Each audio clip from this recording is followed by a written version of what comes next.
welcome back. Today we're starting on a new project. Any of you that follow me on Instagram or Facebook or any of them other places like that, you guys probably have already seen it. Here 2 or 3 weeks ago, I bought a 1982 Chevy C20. Pretty straight old pickup. Hardly any rust in it. Oklahoma truck. It's pretty clean.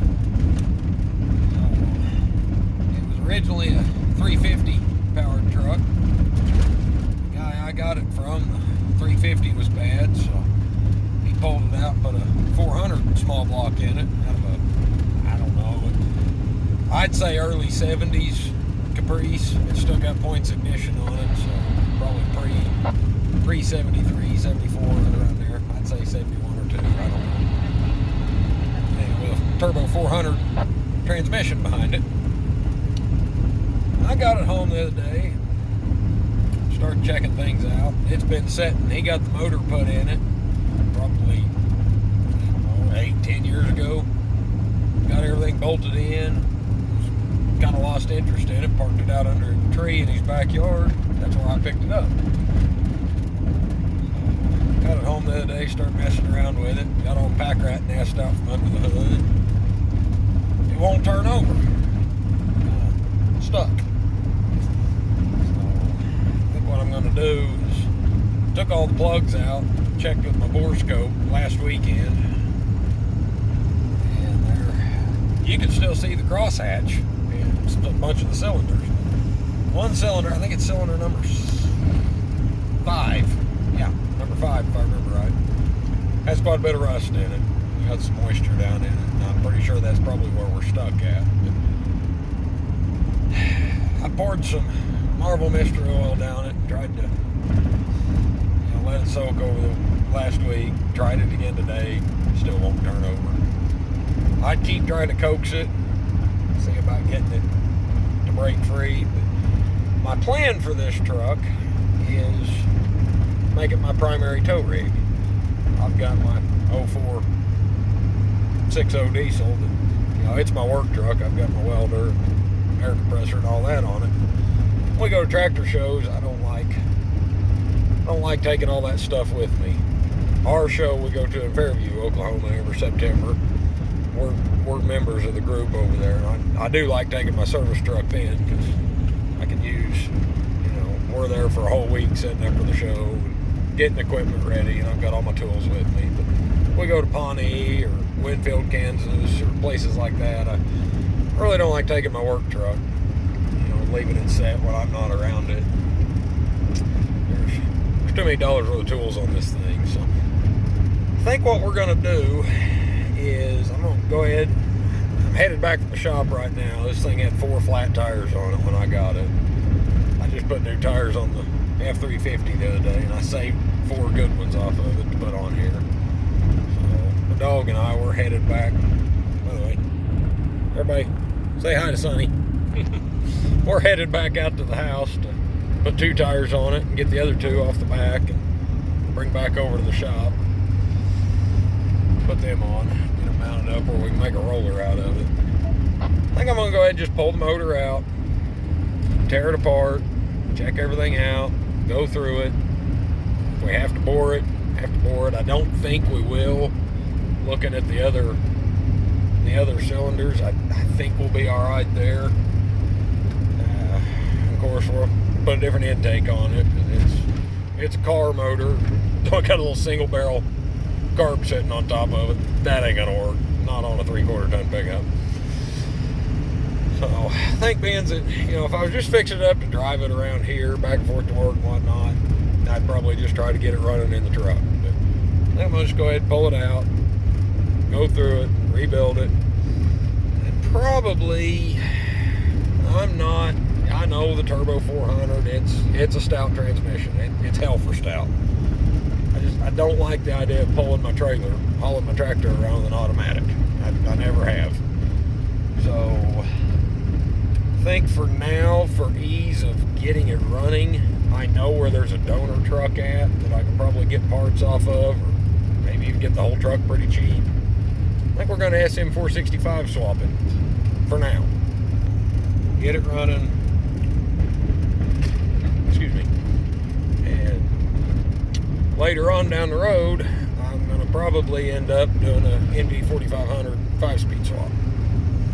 That way we can cruise down the highway, have overdrive, all that. So anyway, I think I've probably rambled on long enough. We're about 2 miles from the house.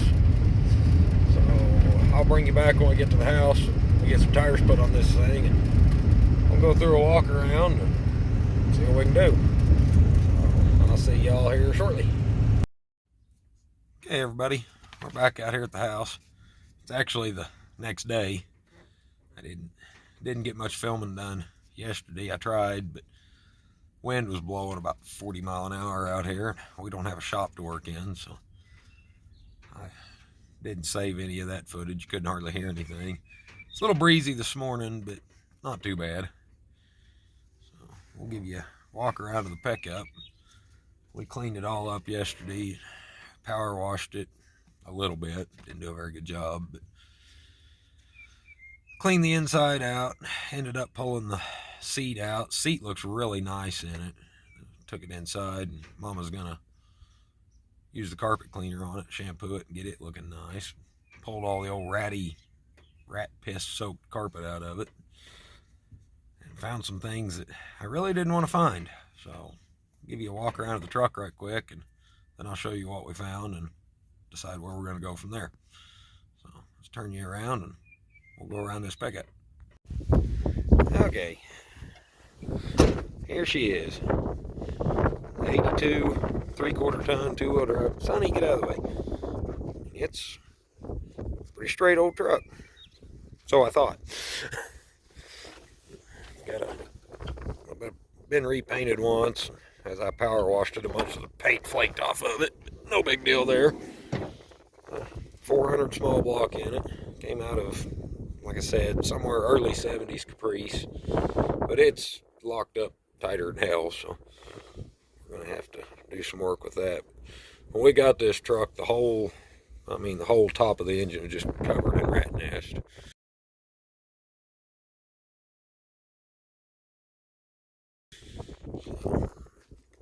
It's got pretty good bed floor in it. That's all the carpet and everything we pulled out of the back yesterday. You can tell there's no real rust or anything in the bed. Fenders are pretty solid, which always nice on these. The outside of the truck really is pretty straight.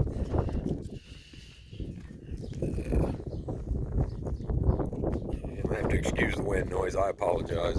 It's hard to do anything out here without the wind blowing. Inside, not bad. I mean, its dash is cracked. It's pretty common for these. Got in here yesterday and pulled all the carpet and everything out of it. Well, we found rust. Floor pan. I'm sure there's another hole right there. Inner rockers down in here, they're all gone up into the floor pan. The other side, let's just crawl across. It's really bad. There's a pretty big hole right there. There's some more over here. It got up into whole rocker, inner rocker, and everything's gone here. That cab corner on this side which I knew it was bad. I knew the cab corner had some rust in it. And I think most of this is a combination of the carpet being soaked all these years with rat piss and mouse piss, combined with the fact that that door doesn't shut real well. So I think every time it rained, it got water in here. You can see there's water damage on the door panel here. But where we're going from here, I guess, because I'm a tight ass, and I don't really want to spend a whole lot of money to take it to a body shop. I've never done any kind of sheet metal work before. Never. pretty good with a welder.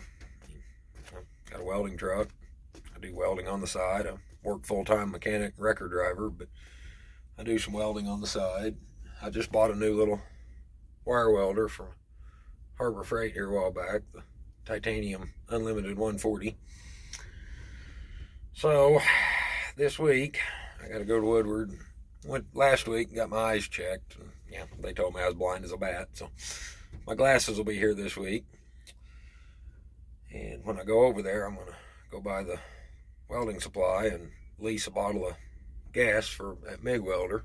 I've been running flux core on it just for little projects around the shop, but I'm going to go ahead and lease a bottle of gas, and I'm going to get the rest of this all cleaned up and assess the damage some more and get online and order some patch panels, new floor pans, inner and outer rockers, cab corners, and I'm not sure, I got to get underneath and look, may need the cab supports.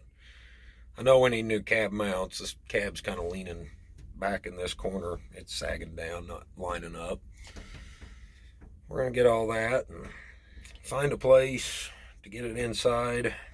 I could probably take it over to the shop where I work, but it'd be one of them deals that I'd have to work on the weekends and then pull it outside during the week so it's not in the way. But I don't think the boss would have a problem with that. I'll have to talk to him and find out. But if he does, then we'll find somewhere else to take it and work on it. But we're going to try to cut these floor pans out, patch them up. I'm not too worried about the floor pans. I think I can handle that. I mean, if it's not perfect, carpet covers it. But the rocker panels and the cab corners, I'm a little worried about because that's out there where people can see it. But what the hell? Learn a new skill. I mean, what's the worst I can do? Hack it up too bad and have to pay the body shop to fix what I screwed up. So, anyway, that's where we're at on the 82. I'm going to try to get the motor pulled out of it maybe one evening this week, get it on a stand and start tearing it apart. I need to get over to the shop. I've got a 98 Chevy sitting over there that I freshened up a motor to put in, and it's on my stand right now. I really probably ought to get that done first, so that way I can have my engine stand back. But anyway, we're gonna keep. This truck here, like I said earlier in the video, it's gonna be our main tow rig for towing our tractors to shows and stuff. So I want it done right. And when I saw this rust yesterday, I thought, if it was just an old farm truck beat around the farm, I'd probably just screw some license plates over it and silicone around it, and, plug the holes that way, keep the wind out. But where we're going to be driving it to shows and pulling the trailer with it, and I want it to be done right. So we're going to try it. May work, may not. I don't know. But I'm going to get off of here and run over to the shop and get my heat gun so I can get the rest of that underlayment pulled up off the floor pans, and I need to get my torque sockets, take the seat belts and everything out so I can get everything cleaned up in here. So anyway, that's where we're at. I'll bring you back when we have more progress. Thank you.